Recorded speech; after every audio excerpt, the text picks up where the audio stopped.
کہ اللہ تعالیٰ نے حضرت ایوب علیہ السلام کا بھی ذکر کیا ہے حضور علیہ السلام کو تسلی دینے کے لیے کہ ایوب علیہ السلام کون تھے۔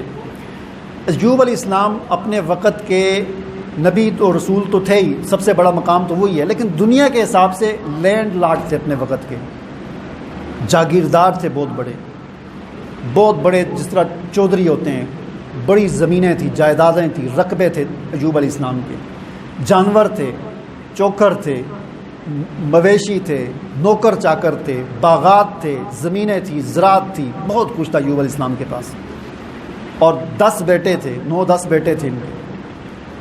اللہ تعالیٰ کی جب آزمائش آئی نہیں، اللہ تعالیٰ جب اپنے بندے کو آزماتا ہے کیا تو ہے، اللہ تعالیٰ نے آہستہ آہستہ اچھا یہ اب وہ بات کسی حدیث میں تو نہیں ہے، لیکن روایت ہے، اسرائیلی روایت ہے کہ شیطان نے کہا کہ تیرا یہ بندہ ایوب جو ہے نا، اس لیے تیری بندگی کرتا ہے کہ اس کے پاس پیسہ بہت ہے، خوشحال ہے، تو اس لیے ہر وقت تیری عبادت کرتا رہتا ہے، یہ غریب ہو جائے تو پھر کدھر کرے گا؟ تو اللہ تعالیٰ نے کہا کہ پھر بھی کرے گا، تو اللہ تعالیٰ نے سب کچھ چھین لیا۔ کیسے چھینا؟ کہ ایک دفعہ کوئی آندھی آئی اور سارا بغاڑ درخت جو ہے نا جڑ سے نکل کے گر گئی، کوئی اور مسئلہ ہوا، فصلیں اجڑ گئیں، اچانک کوئی بیماری پھیلی، سارے جانور مر گئے، بکریاں سینکڑوں کی تعداد میں بکریاں تھیں، ہزاروں جو ہے وہ بکریاں، اور سینکڑوں کی تعداد میں گائے اور گدھے اور گھوڑے سارے مر گئے، کوئی بیماری آئی، سب کچھ مر گئے، جانور مر گئے۔ آہستہ یہ آہستہ اسٹیپ بائی اسٹیپ، تھوڑا تھوڑا وقت کے ساتھ ساتھ۔ پھر ایک دفعہ کوئی پروگرام تھا، کوئی سارے گھر والے ان کے بیٹے ایک جگہ پر بیٹھے ہوئے تھے، مکان کی چھت گری، سارے بیٹے نیچے آئے اور سارے فوت ہو گئے، سارے بیٹے فوت ہو گئے۔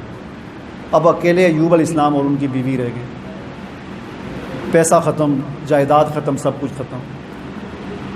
پھر اللہ تعالیٰ نے ایوب علیہ السلام کو بیماری لگا دی، ایک ایسی بیماری لگا دی کہ وہ جسم پہ مطلب کوئی جلدی بیماری، جلد کی بیماری، کہ کوئی قریب بھی نہیں آتا تھا، سارے رشتہ دار بھی بھاگ گئے۔ تو رشتہ دار اور یہ تو تب ہی ہوتے ہیں نا جب آدمی کے پاس پیسہ ہو، تو پھر سارے قریب ہوتے ہیں، جب وہ بھی سارے بھاگ گئے۔ اب ایوب علیہ السلام اکیلے رہ گئے، بس ایک بیوی تھی، بس ان کی خدمت کرتی تھی، کوئی بھی نہیں۔ اور اس حالت میں ان کے کوئی 1 مہینہ نہیں، 1 سال نہیں، 18 سال گزر گئے، 18 سال اس بیماری میں، اس حالت میں گزرے۔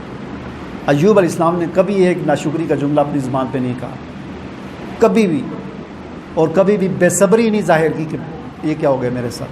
پھر بھی اللہ کا شکر اور صبر کرتے رہے۔